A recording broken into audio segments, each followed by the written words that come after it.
ঘোড়ার পিঠে বসে আছেন একজন শিক্ষক, গলায় রঙিন ফুলের মালা, চারপাশে শিক্ষার্থীদের উল্লাস। করতালি দিয়ে এগিয়ে নিয়ে যাওয়া হচ্ছে বিদ্যালয়ের দিকে।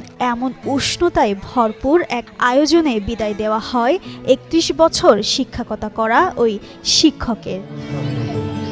শনিবার সকালে সাবেক শিক্ষার্থীরা মোটরসাইকেল বহর নিয়ে ছুটে আসছে।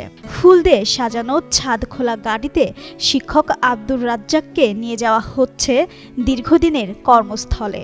বিদ্যালয়ের ফটকে শত শত শিক্ষার্থী ফুল হাতে অপেক্ষা করছে। শিক্ষক গাড়ি থেকে নেমে শুভেচ্ছায় সিক্ত হচ্ছেন। কেউ দিচ্ছে উপহার, কেউ বা ফুল। যশোরের বাঘারপাড়ার চণ্ডীপুর মাধ্যমিক বিদ্যালয়ের বৃহৎ মঞ্চে আয়োজন করা হয় সংবর্ধনা অনুষ্ঠান। বিদায়ী শিক্ষকের আবেগঘন বক্তৃতায় সবার চোখে পানি।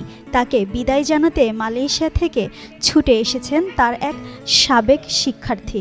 শিক্ষার্থীরা বলছেন, হেড স্যার শুধু শিক্ষক নন, ছিলেন মা বাবার মতো স্নেহশীল অভিভাবকও।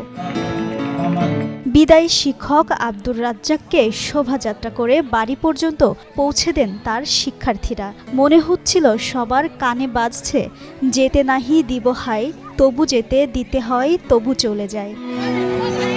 জিন্নাত আরা ঋতু, যুগান্তর নিউজ।